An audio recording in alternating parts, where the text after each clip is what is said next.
আমার দুই পাশে দুই রকম গল্প। 669টি প্রতিষ্ঠানে সবাই পাশ করেছে, আবার 312টি প্রতিষ্ঠানে একজনও পাশ করেনি।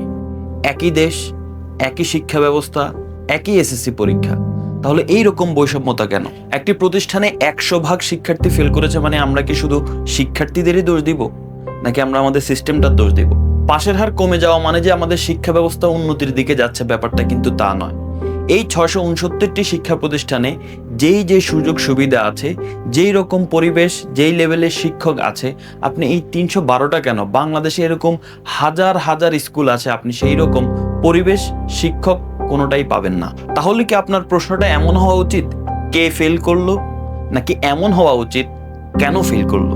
একই বয়সের একজন শিক্ষার্থী তার ভাগ্যের উপর নির্ভর করে কেন ভিন্ন মানের শিক্ষা পাবে? একজন শিক্ষার্থী ফেল করলে আমরা একজনকে প্রশ্ন করি, কিন্তু এই যে শত শত প্রতিষ্ঠান ফেল করলো, আপনি কাকে প্রশ্ন করবেন?